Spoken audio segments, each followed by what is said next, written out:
વિદ્યાર્થી મિત્રો, ધોરણ 10 અંગ્રેજીના unit 3 an interview with Arun કૃષ્ણમૂર્તિના પાર્ટ 2માં આપ સૌનું સ્વાગત છે. આપણે લગભગ આટલા પેરેગ્રાફ સુધી એનું ડિસ્કશન કરી ચૂક્યા છીએ. હવે આગળના પેરેગ્રાફની વાત કરીશું. તો શરૂઆત કરીએ. I have teachers who taught me how to go about things. હવે એવું કહે છે કે પહેલાં તો એવું કહે છે કે હું મારા જે માતા પિતા હતા એ હંમેશા મને સમર્થન આપતા અને હું કંઈ પણ કરતો એ પહેલાં એમણે જાણ કરતો. એને ઇન્ટરવ્યૂમાં એવો ક્વેશ્ચન પૂછવામાં આવે છે કે સ્ટડી સમય અને પ્રવૃત્તિ વચ્ચે કોઈ સંઘર્ષ થતો ક્યારે, તો એ બધા એવા જવાબ આપે છે. અને હવે શું કહે છે, મારા શિક્ષકોએ કામ કઈ રીતે પાર પાડવું તે શીખવ્યું. I have teachers who taught me how to go about things, એટલે કોઈ પણ કામ કઈ રીતે પાર પાડવું. ગો અબાઉટ થિંગ્સ એટલે કામ પૂરું કરવું, કામ પાર પાડવું, એ મને શીખવ્યું. ટોટ ટીચનું ભૂતકાળ છે, ટોટ. બરાબર, મારા એવા શિક્ષકો હતા કે જેમણે મને શું શીખવ્યું, કઈ રીતે કામ પાર પાડવું. They also taught me humility. Humility એટલે વિનમ્રતા. તેમણે મને શું શીખવ્યું? વિનમ્રતા શીખવી. So that કે જેથી I did not become snobbish or arrogant and start thinking I was superstar because I was doing all this environment work. હવે શું કહે છે કે મારા શિક્ષકોએ મને શું શીખવ્યું? હ્યુમિલિટી, વિનમ્રતા શીખવી. સો દેટ કે જેથી આઈ ડીડ નોટ બીકમ બની જાઉં, થઈ જાઉં અહંકારી, સ્નોબિશ એટલે અહંકારી, ઓર એરોગેન્ટ એટલે દંભી. બંનેનો અર્થ એક જ થાય, અહંકારિકો કે દંભિકો, અભિમાનિકો. બરાબર, અભિમાની, અહંકારી, દંભી બની જાઓ, કે જે તેવું અહંકારી કે દંભી ના બની જાઉં. એન્ડ સ્ટાર્ટ થિંક, અને એવું વિચારવાનું ચાલુ ના કરી દઉં.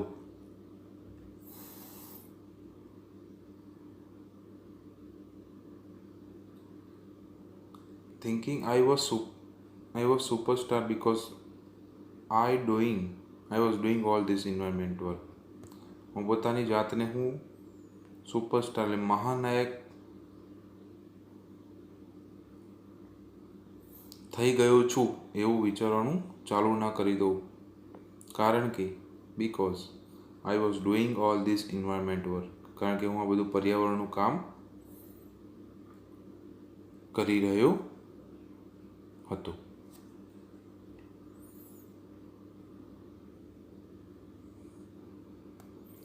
They taught me to be simple and keep learning all the times. તમને મને શું શીખ્યું મારા શિક્ષકોએ? કે હંમેશા they taught me to be simple.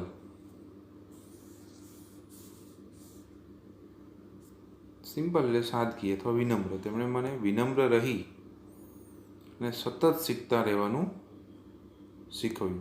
Keep learning all the times એટલે સતત શીખતા રહેવું. આઈ એમ નોટ એન એક્ટિવિસ્ટ. હું આંદોલનકારી નથી. આંદોલન કરનાર એક્ટિવિસ્ટ. આઈ એમ એન એન્વાયરમેન્ટલિસ્ટ. હું પર્યાવરણવાદી છું અથવા પર્યાવરણવિદ છું. પર્યાવરણવાદી છું. I have learned so much by doing this work. Learned એટલે શીખવું, LEARN. લર્નનું ભૂતકાળ, લર્ન એટલે શીખવું, એનું ભૂતકાળ થાય લર્ન્ડ, શીખ્યો છું. સો મચ ઘણું બધું, બાય ડુઈંગ ધીસ વર્ક આ કામ કરીને હું ઘણું બધું શીખ્યો છું. બીજા ક્વેશ્ચનનો આ એનો આન્સર હતો. હવે આગળનો પ્રશ્ન છે.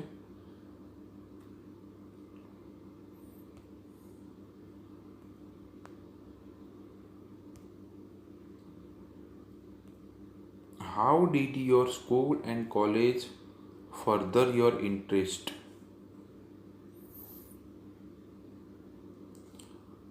ફર્ધર એટલે આગળ વધારવું અને ઇન્ટરેસ્ટ એટલે રસ. તો શું કહે છે?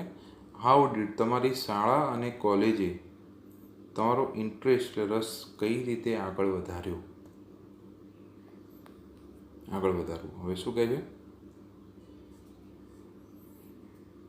Both my school and college had plenty of green cover and both were home to several life forms. Plenty એટલે પુષ્કળ પ્રમાણમાં. Plenty of એટલે પુષ્કળ પ્રમાણમાં. Life forms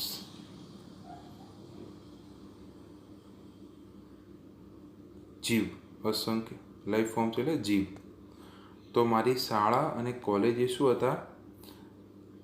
both of plenty of green cover, પુષ્કળ પ્રમાણમાં શું હતું?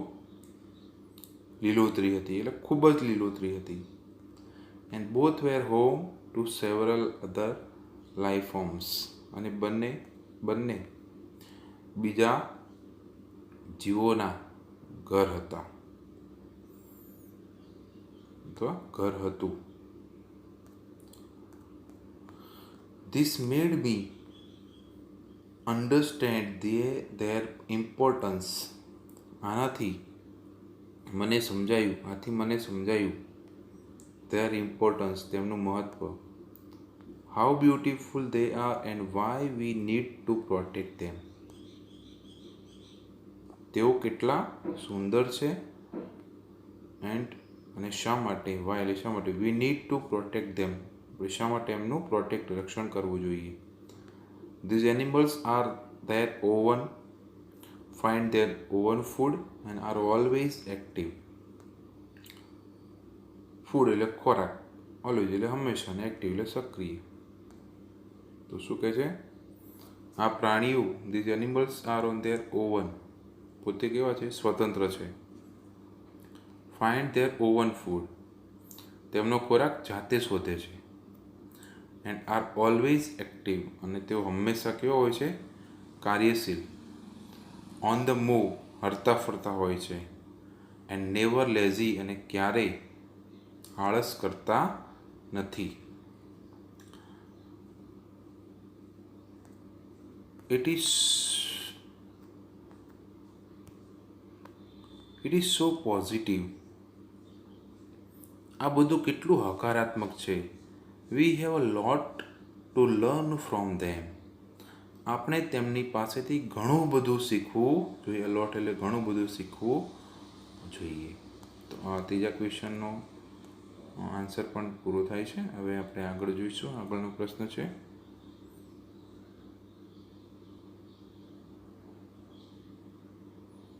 તો did you feel any hesitation in ક્વિટિંગ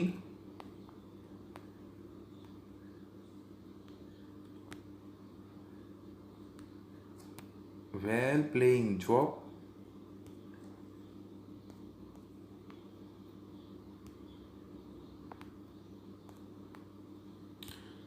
Did you feel any hesitation in quitting well-paying job and venturing into this full-time?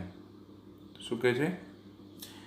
વેલ-પેઇંગ એટલે સારા પગારવાળી નોકરી છોડીને આ કામમાં, વેન્ચર એટલે જમ્પ લાવવું, સાહસ કરવું અથવા જમ્પ લાવવું. તો કે સારા પગારવાળી નોકરી છોડીને આ કામમાં જમ્પ લાવતા પહેલાં તમે કોઈ અવઢવનો અનુભવ થયો? હેઝિટેશન એટલે હિચકિચાટ અથવા અવઢવ.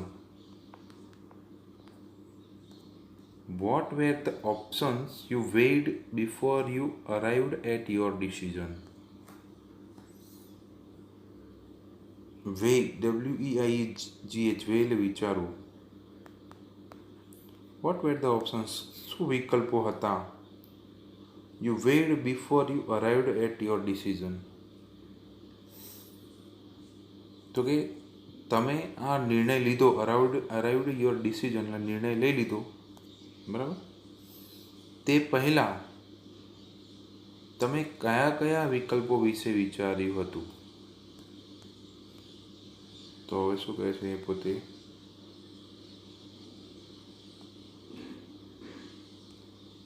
It is always good to decide in favor of what you really love to do. તો what you really love to do, તમને જે કામ કરવું ગમતું હોય, બરાબર. It is always good to favour, તો એના પક્ષમાં તમને જે કામ કરવાનું ખૂબ ગમતું હોય તેના પક્ષમાં નિર્ણય લેવો હંમેશા કેવો હોય છે? હિતાવ હોય છે, good. It is always good to have a decide in favour of what you really love to do. તમને જે કામ કરવું ગમતું હોય એના પક્ષમાં નિર્ણય લેવો હંમેશા કેવો હોય છે? હિતાવહ હોય છે. આઈ ક્વિટ એટલે છોડી દેવું. I quit my job at Google, but I still keep in touch with my friends there. શું કહે છે? મેં ગૂગલની નોકરી છોડી. I quit my job at Google. જો અરુણ કૃષ્ણમૂર્તિ ગૂગલમાં સર્વિસ કરતો હતો. તમને બધાને ખબર છે કે ગૂગલ શું છે. તમે જ્યારે ગૂગલ ક્રોમ ખોલશો તો કોમ્પ્યુટરમાં તમે આ ગૂગલનું જે વિકલ્પ હશે ત્યાં ખોલશો અને કંઈ પણ લખશો, સર્ચ એન્જિન છે, દુનિયાભરની માહિતીમાં તમને મળી જશે.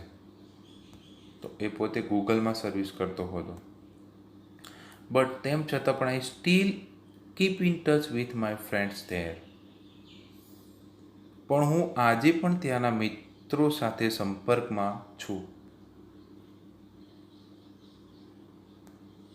સો only my duties at Google have come to an end. So only એટલે માત્ર મારી જે ફરજો છે ગૂગલમાં એનો જ અંત આવ્યો છે. Not my emotional bond.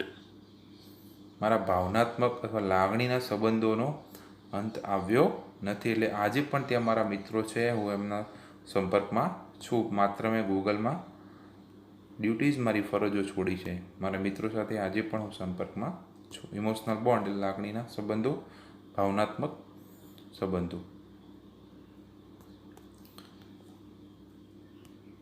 I understood that I had to leave the job at that time in 2010. જો આ ક્વેશ્ચન પૂછાશે ભાઈ કે અરુણ કૃષ્ણમૂર્તિએ કે કયા વર્ષે ગૂગલમાં સર્વિસ નોકરી છોડી હતી, અથવા તો ટ્રુ ફોલ્સમાં પણ પૂછાશે. Arun quit his job at Google in 2010. આવો પણ ક્વેશ્ચન પૂછાય ટ્રુ અને ફોલ્સમાં, તો તમારે સાચું લખવાનું છે.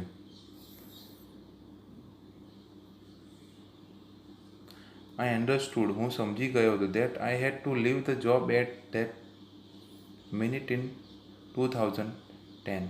હું સમજી જ ગયો હતો કે 2010ની એ જ ક્ષણે, એ જ મિનિટે મારે નોકરી છોડવાની હતી. ઓર એલ્સ નહીતર I would never be daring enough to do સો. નહીતર હું પછી તેમ કરવાની કદી હિંમત ન કરત. ડેરિંગ એટલે હિંમત, તેમ કરવાની હિંમત કદી કરત નહીં. I could not sit back and enjoy life when environmental damage was happening on such a large scale. Okay છે હવે આગળ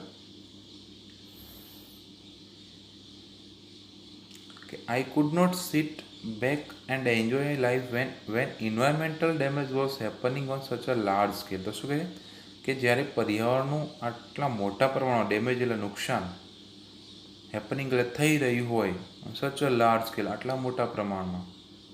આઈ could not sit back and enjoy life. તો હું પાછળ બેસી અને જિંદગીને માણી ન શકું. I wanted to do something and that something needed my full attention. I wanted to do something. Want એટલે ઈચ્છવું, સમથિંગ એટલે કંઈક, હું કંઈક કરવા ઈચ્છતો હતો. એન્ડ ધેટ સમથિંગ અને તે કંઈકને નીડેડ માય ફૂલ અટેન્શન, મારા સંપૂર્ણ ધ્યાનની જરૂર હતી. ફૂલ અટેન્શન એટલે સંપૂર્ણ ધ્યાન. So I left Google for EFI. તેથી મેં ગૂગલને EFI માટે છોડ્યું. આ સેન્ટેન્સ મોસ્ટ આઈપી છે વિદ્યાર્થી, પૂછાય છે કે Arun left EFI for Google. અરુણે ગૂગલ માટે EFIને છોડ્યું, તો આ ફોલ્સ આવે, બરાબર. અને એવું પૂછાય કે Arun left Google for EFI માટે થઈને એને ગૂગલને છોડ્યું, તો આ સેન્ટેન્સ ટ્રુ આવે. ખાસ ધ્યાન રાખજો, અહીંયા ટ્વીટ કરીને પૂછશે, બરાબર. એટલે એમાં આપણે ગૂંચવાઈ જઈએ છીએ. ઓકે, હવે આગળનો જે પાર્ટ છે આવતીકાલે પાર્ટ 3ની આપણે વાત કરીશું. ઓકે વિદ્યાર્થી મિત્રો, આવજો.